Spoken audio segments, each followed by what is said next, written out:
Leila de Lima. Yung word na brat, ginagamit nila lagi yan. And more than that, hindi naman kasi parent ang House of Representatives for them to say kailangan disiplinahin ang Vice President. Dahil sa totoo lang, ang tawag nga natin sa kanila mga buaya, di ba? Ganun yung general perception for all members of the House of Representatives. So wala silang moral ascendancy over the office of the Vice President. Pwede lang po namin matanong yung regarding sa pag-deny po ng ICC sa request po ni PRRD for his interim release. And in follow-up na rin po dyan, mayroon pong survey ang SWSA na 50% of the Filipinos believe that PRRD should be held accountable po.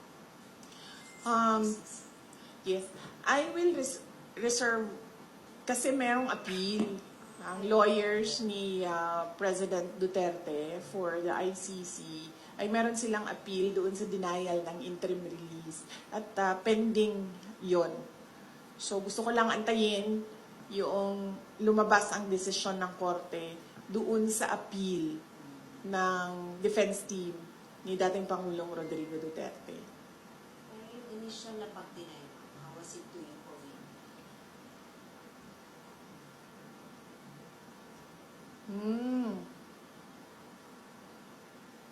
Ano ba sinabi ko na sa statement ko?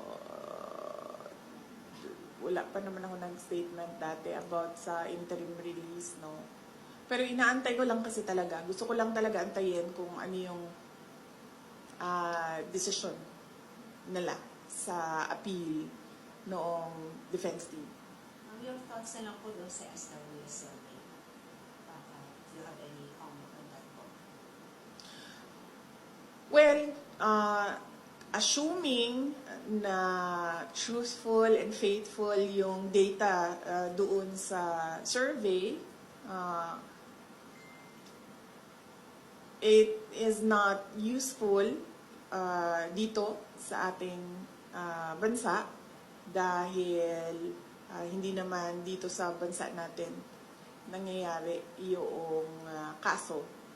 So, I guess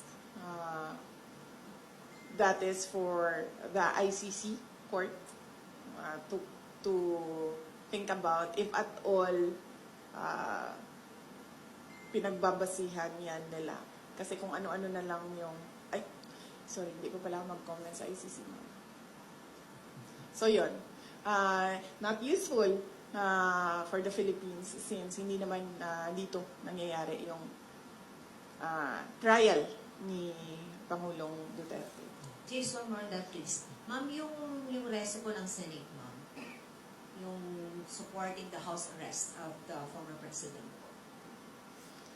Yes, nagpapasalamat ako sa mga senators natin sa kanilang resolution about the house arrest for former President Duterte.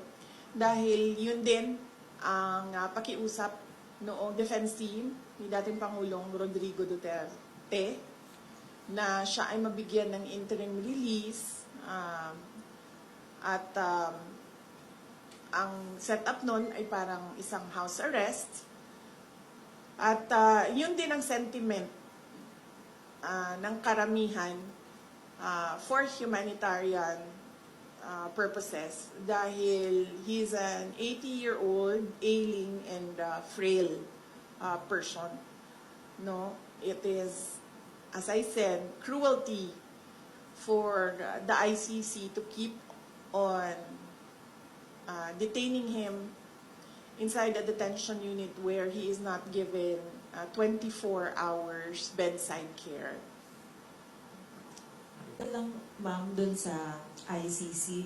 Ma'am, because of the denial of the interim release, nagpe-prepare din ba tayo na baka sakali doon na po magpasko ang dating Pangulo? Ano po yung magiging plano ng pamilya?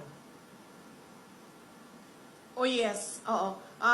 Kahit naman wala pa yung desisyon ng interim release, no, ay napag-usapan na ng family na na merong pagpapalit-palitan ng pagbibisita doon sa kanya sa detention unit. So, meron ng mga relatives on deck at merong scheduling sa kanilang pagbisita.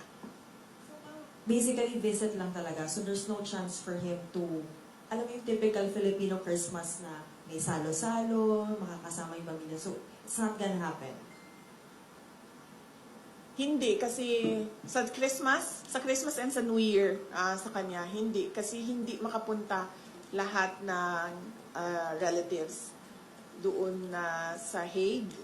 So, ang naka-schedule for Christmas and New Year sa kanya is si Veronica, si Kitty, at si Mira. Ma'am, another na lang din po about the ICC.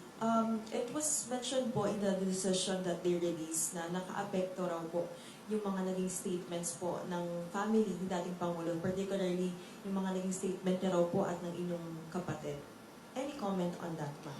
Yes, I have a comment on that, but I really want to wait for the decision on the appeal para maisa na lang natin yung comment ko.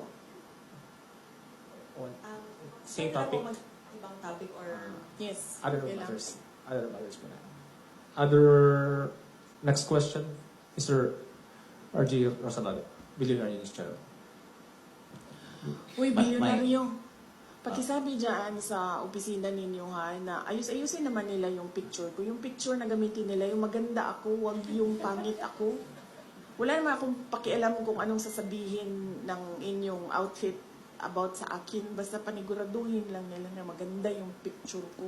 Sige ma'am, makakarating po. Bakit yung mga kalaban ko, magaganda yung mga picture na ginagamit nila? Bakit pangit yung picture na Saan na yung mga tiga-Office of the Vice President? Padalhan nyo nga ito siya ng mga magagandang picture ko para yun ang gamitin nila, be. Please lang. Di ba, ma'am? Napansin mo yun, ma'am? Yung kalaban ko, maganda yung photo, tapos ako, pangit yung photo. Eh, ang katotohanan naman, mas maganda naman ako doon sa kalaban ko, ma'am. Ano sana ma'am? Sige. Ha? Ganun sige pagawas. Ano yung sino ba kausap ko doon sa bilyonaryo na nakanganga ako, JC. Ano yung photo na yun?